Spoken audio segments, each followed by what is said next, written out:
Hello guys, welcome to science YouTube channel. आज हम लोग पढ़ने जा रहे हैं बी गोइंग टू। तो निकट भविष्य काल को व्यक्त करने के लिए बी गोइंग टू का यूज किया जाता है। बी गोइंग टू में क्रिया का पहला रूप लगता है। बी के वर्तमान काल रूप कौन कौन से हैं? इज, एम, आर बी के वर्तमान कालीन रूप हैं। बी गोइंग टू का अर्थ करने वाला है होता है, या फिर परिस्थिति के अनुसार कर ही रहा है, हो ही रहा है, या करने के मार्ग पर है आदि भी हो सकता है। निकट भविष्य काल को दर्शाने के लिए बी गोइंग टू का यूज किया जाता है। जैसे एग्जाम्पल नंबर फर्स्ट, मैं पत्र डालने जा रहा हूँ। मैं पत्र डालने जा रहा हूँ। I am going to post a letter. I am going to post a letter. यहाँ पे बी गोइंग टू क्यों नहीं आया? क्योंकि यहाँ पे बी का वर्तमान कालीन रूप क्या है? बी का वर्तमान कालीन रूप इज, एम, आर है, तो यहाँ पे एम का प्रयोग किया गया है। I am going to post a letter. मैं धूम्रपान छोड़ने वाला हूँ। यहाँ पे रहा हूँ है तो कर ही रहा है, डालने जा रहा है, कर ही रहा है, तो गोइंग टू का प्रयोग करते हैं बी गोइंग टू का। और यहाँ पे करने वाला है, तो यहाँ पे मैं धूम्रपान छोड़ने वाला हूँ, तो वाला हूँ है तो बी गोइंग टू का यूज करेंगे। I am going to give up smoking. यहाँ पे गिव अप क्यों आया है? क्योंकि क्रिया का फर्स्ट रूप लगता है गोइंग टू में। बी गोइंग टू में क्रिया का फर्स्ट रूप लगता है तो गिव आया। I am going to give up smoking. मैं धूम्रपान छोड़ने वाला हूँ। थर्ड है वह मुझे 10,000 रुपए उधार देने वाला, तो he is going to lend me ₹10,000। क्या है? वह मुझे 10,000 रुपए उधार देने वाला है। He is going to lend me 10,000 rupees. हम रसोई घर में टाइल्स लगवाने वाले हैं। We are going to tiles the kitchen. We are going to tiles a kitchen. Be going to का यूज यहाँ पे हुआ है, लगवाने वाले हैं इसलिए, तो we are going to tiles a kitchen. Fifth है सूर्य डूबने के मार्ग पर है। The sun is going to set. के मार्ग पर है तो यहाँ पे बी गोइंग टू का यूज होते हैं। यहाँ पे हम लोगों ने पढ़ा था करने के मार्ग पर है होगा तो बी गोइंग टू का हो ही रहा है, कर ही रहा है, या करने वाला है, इसके लिए बी गोइंग टू का यूज करते हैं।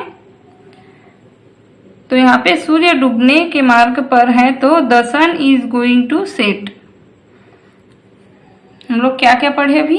बी गोइंग टू का यूज पढ़े। निकट भविष्य काल को दर्शाने के लिए बी गोइंग टू का यूज करते हैं।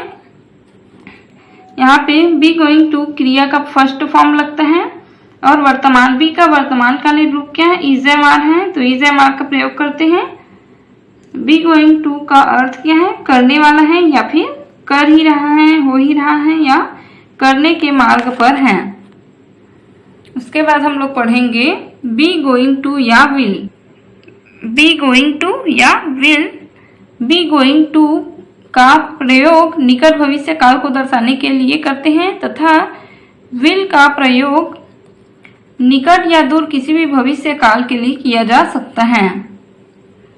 बी गोइंग टू का अर्थ क्रिया होने के मार्ग पर है, या होने वाला है, या हो ही रहा है, इसके लिए होता है। जो अभी अभी पढ़े थे बी गोइंग टू वो यही है।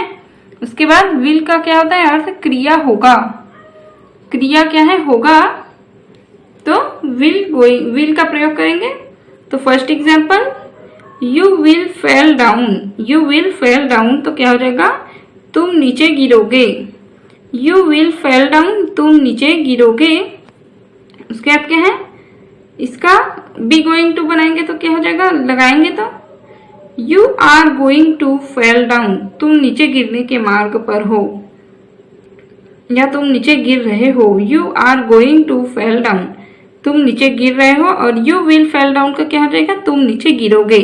क्रिया क्या होगी? होगी। क्रिया होगा यह दर्शाएगा तो क्या होगा? तुम नीचे गिरोगे। तुम नीचे गिरने के मार्ग पर हो, तो क्या हो जाएगा? सेकंड है दे विल लूज, वे हारेंगे, दे विल लूज वे हारेंगे, और they are going to lose, वे हारने के मार्ग पर हैं, वे हारने के मार्ग पर हैं। यहाँ पे क्या है, बी गोइंग टू के प्रयोग से अर्थ सूचित होता है कि कर्ता ने वाक्य की क्रिया को करने का विचार पहले से ही किया हुआ है। बी गोइंग टू का यूज करेंगे तो क्या सूचित होता है, कर्ता ने कोई कार्य करने का जो विचार है वो पहले से बना रखा है। जैसे I am going to an orator when I grow up, I am going to be an orator when I grow up. I am going to be an orator when I grow up. मैं बड़ा होने पर वक्ता बनने वाला हूँ। तो किसी बच्चे ने कहा कि मैं बड़े होने पर वक्ता बनने वाला हूँ, तो उसने यह तुरंत सोच के नहीं कहा था, उसने पहले से ही विचार कर रखा है, इसीलिए उसने कहा कि मैं बड़ा होने पर वक्ता बनने वाला हूँ। तो इसमें क्या है, बी गोइंग टू क्या सूचित करता है, बी गोइंग टू का प्रयोग कर्ता ने पहले से ही कोई प्लान बना के रखा है, विचार करके रखा है। तो I am going to be an orator when I grow up. परिस्थिति को देखकर तत्काल लिए गए निर्णय के बारे में बोलते समय विल का प्रयोग करते हैं। तुरंत अगर निर्णय लेंगे, कोई परिस्थिति में तुरंत निर्णय लेना है तो विल का प्रयोग करेंगे, और निर्णय के उपरांत फिर से उस निर्णय का उल्लेख करेंगे तो विल के स्थान पर बी गोइंग टू होगा। यहाँ पे समझ आएगा एग्जाम्पल से, अगर तुरंत निर्णय लेंगे तो उसमें विल का प्रयोग करेंगे, और उस जो निर्णय लिए हैं उसका फिर से उल्लेख करेंगे, पुनः उल्लेख करेंगे, तो क्या हो जाएगा, विल के स्थान पर बी गोइंग टू। जैसे एग्जाम्पल है, राहुल गणपत को होटल में ले जाता है, राहुल गणपत को होटल ले जाता है और होटल में बैठने के बाद पूछता है, राहुल पूछता है गणपत को, राहुल गणपत को होटल ले जाता है और होटल में बैठने के बाद पूछता है Rahul what will you have, Rahul बोलता है किससे, गणपत से, Rahul what will you have, तो क्या है, तुम क्या लोगे, व्हाट विल यू हैव, तुम क्या लोगे। ये क्या है, तुरंत निर्णय लेके उसने पूछा, तत्क्षणिक पूछा, तो क्या हो जाएगा, तुम क्या लोगे करके, तो विल का प्रयोग किए। और गणपत बोलता है राहुल से I will have a T, तुरंत बोलता है मैं चाय लूंगा, पहले से प्लानिंग नहीं किया है इसने कि मैं चाय ही पीऊंगा करके, ये तुरंत सोच के बोलता है I will have a T, मैं चाय लूंगा। थोड़ी देर बाद गणपत का मित्र रवि होटल में आता है और गणपत के पास बैठकर गणपत से पूछता है, थोड़ी देर बाद गणपत का एक मित्र आता है, रवि होटल में आता है और गणपत के पास बैठकर गणपत से पूछता है, रवि पूछता है गणपत से what are you going to have, क्या है, what are you going to have, तुम क्या ले रहे हो। तो यहाँ पे हम लोग पढ़े थे कि कोई निर्णय है उसे दोबारा उल्लेख होगा, तात्क्षणिक जो निर्णय लेंगे उसे क्या होगा, विल का प्रयोग करेंगे, और वो निर्णय दोबारा उल्लेख में आएगा तो उसके स्थान पर, विल के स्थान पर बी गोइंग टू का यूज करेंगे।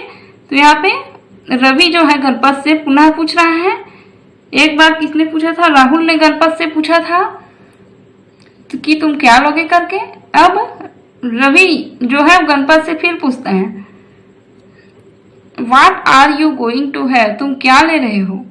तो गणपत कहता है I am going to take tea, मैं चाय ले रहा हूँ। तो यहाँ पे तत्काल लिए गए निर्णय के बारे में बोलते समय विल का प्रयोग करेंगे, और निर्णय के उपरांत फिर से उल्लेख होता है उस निर्णय का, तो विल के स्थान पर बी गोइंग टू का यूज करेंगे। जैसे यहाँ पे हुआ था, एक बार राहुल ने गणपत से पूछा था कि तुम क्या लोगे करके, तुम क्या लोगे करके राहुल ने गणपत से पूछा था। अब रवि ने फिर से गणपत से पूछा कि तुम क्या लोगे करके, तो उसमें बी गोइंग टू का यूज करेंगे। जो निर्णय था वो समय के पश्चात कुछ समय के उपरांत फिर से पूछा गया, तो इसमें क्या होगा, बी गोइंग टू का यूज करेंगे। I am going to have take tea, मैं चाय ले रहा हूं। सेकंड एग्जाम्पल है आई विल हेल्प हिम, मैं उसे मदद करूंगा या मैं उसकी मदद करूंगा। आई विल हेल्प हिम, तो क्या होगा, बी गोइंग टू का यूज करेंगे तो I am going to help him, मैं उससे मदद करने वाला हूँ, मैं उसे मदद करने वाला हूँ। बी गोइंग टू का यूज करेंगे इसमें। वर्तमान कालीन रूप में यहाँ पे बी के स्थान पे क्या आया है, एम। उसके बाद है third example, I will take his advice, मैं उसकी सलाह लूंगा, मैं उसकी सलाह लूंगा। I will take this advice. उसके बाद I am going to take his advice, be going to बनाएंगे तो I am going to take his advice, मैं उसकी सलाह लेने वाला हूँ। बी गोइंग टू का यूज और विल का प्रयोग नकारात्मक वाक्य में भी कर सकते हैं, जैसे आत्मचरित्र लिखने का उसका कोई इरादा नहीं है, वैसी कोई योजना नहीं है। तो सबसे पहले बी गोइंग टू का यूज करते थे तो उसमें क्या है, पहले से योजना बना के रखते थे। जैसे मैं बड़ा होकर वक्ता बनना चाहता हूं करके था, बनने वाला हूं करके, तो उसमें उस बच्चे ने पहले से ही योजना बना के रखा था। तो इसमें भी योजना बना है कि मैं अपना आत्मचरित्र लिखने का कोई मेरा इरादा नहीं है, मैं वैसी योजना नहीं है, ऐसी कोई योजना नहीं है उसकी, तो इसमें बी गोइंग टू का यूज करेंगे। निगेटिव है इसलिए योजना नहीं है करके बोल रहा है। He is not going to write his autobiography,